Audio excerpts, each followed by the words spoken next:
Hello, Chloe. Hello, Ida. I am coming to you from a very sort of busy day. I had an eventful day. I had an eye exam. I talked to somebody who I am very interested in talking to more. I walked around a bunch, and I am very tired, but I am dedicated to spending my leisure time using energy to, increase the reserves of my energy. And so I am making this video as promised. I just plan to slouch a bit more than usual. So today I had kind of a strange thought. I discuss in my Pocket Papa very frequently which bands should try and cover the Foo Fighters, because the Foo Fighters is his favorite band and one of my favorite bands, and I really like their music and their attitude. And I think that their attitude is kind of bred into their music. Like, you can hear their, not opinions, but you can hear their philosophy towards music in their music, which I really like. And so we frequently talk about what bands it would be cool to see cover Foo Fighters, and the one we always go back to is Taylor Swift, because it's not that Foo Fighters is contrary to Taylor Swift, but more that the Foo Fighters sound is alien to her, while the songwriting style is, weirdly similar. I was thinking about my favorite song by her, Blank Space, which I'm thinking about the subject matter of that song, it being a very personal-sounding song, and how, in interviews, she's claimed that it is not exactly personal. It's about people's perception of her, but not about her core personality. And I have always found it a little too poetical and a little too, real feeling to believe that she hasn't felt any of that, that's just what she thinks other people expect out of her.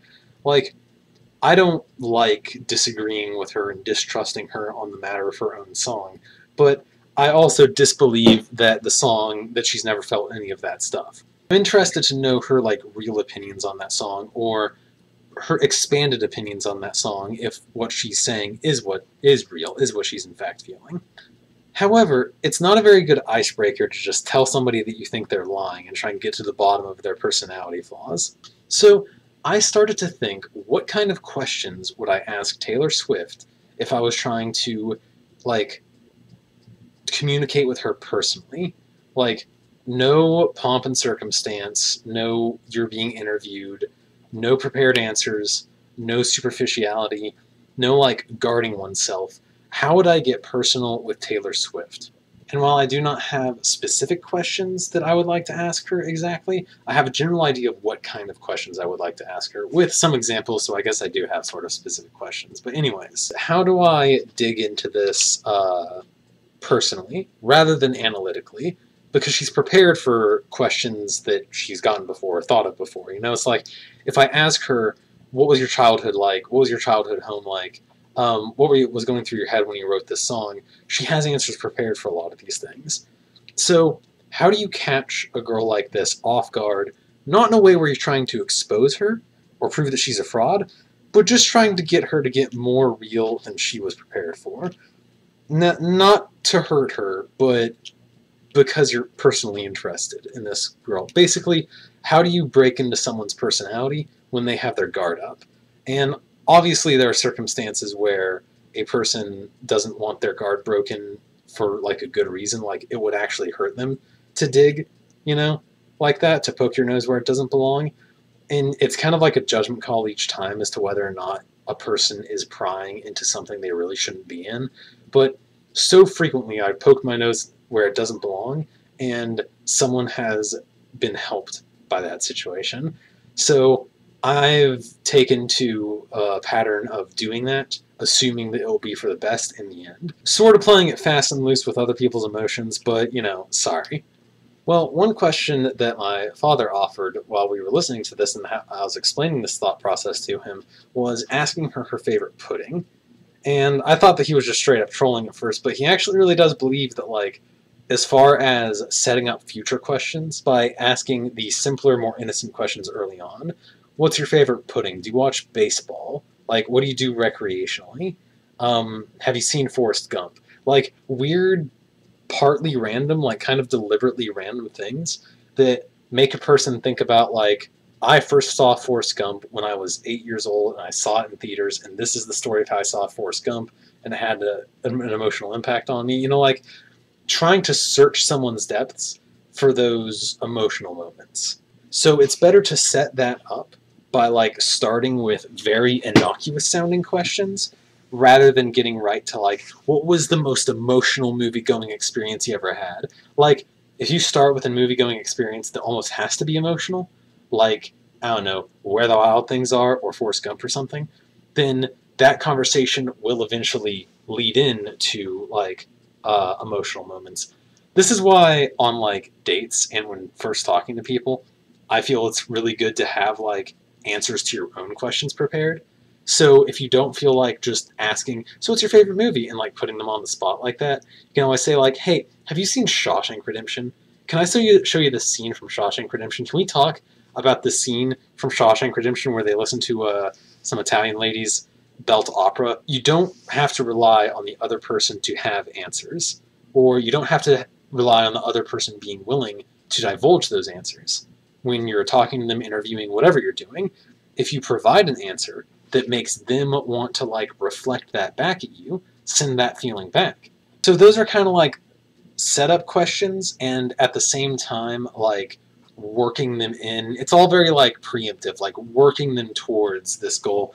Now if they're like super guarded, like I've occasionally been in states where I can't even like watch TV or read books or play video games because like any sort of emotional stimulus, this is why Tetris is so good, any sort of emotional stimulus will just make me like uncomfortable, just make me hurt.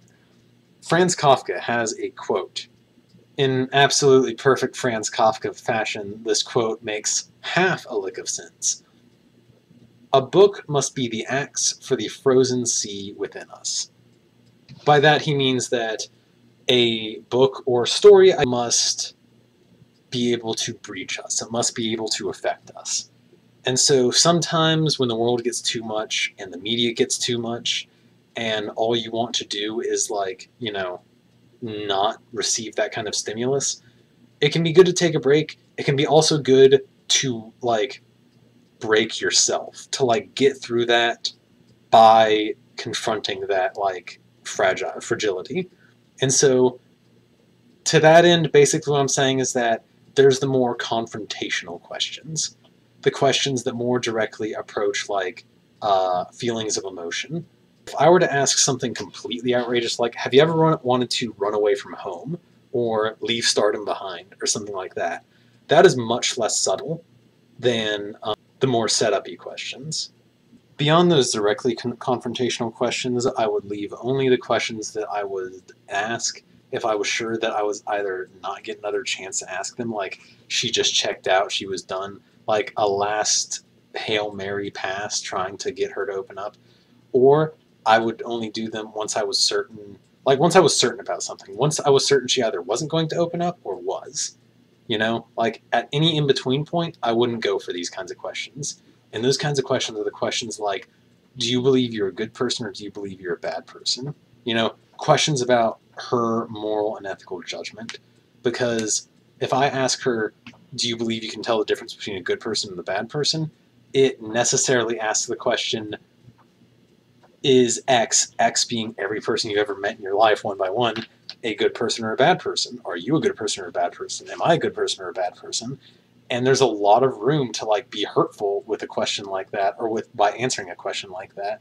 It's like if she says, yes, I believe I can tell between the difference between a good person and a bad person, is she not silently implying that she broke up with whoever she broke up with because they were a bad person? Or is she indicting herself by saying that she must have been broken up with because she's a bad person? Like if she acknowledges the possibility of moral judgment being something that like she puts faith in, what does that mean for her own moral judgment of herself or other people's moral judgment of her moral judgment of other people? You know, it's like these things are alluded to in her songs to the point where to speak about them frankly would actually be like a very interesting topic. Like you'd have a lot to talk about because every time that she gets accusatory in a song, then if she has moral principles, then she's getting accusatory for a reason. And if she's getting accusatory for a reason over moral principles, it is accusatory for a reason towards somebody else.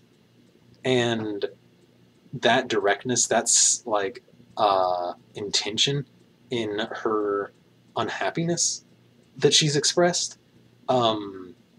is scary because it's a powerful weapon to wield against like an individual person. And that's why I would like save those kinds of questions for last.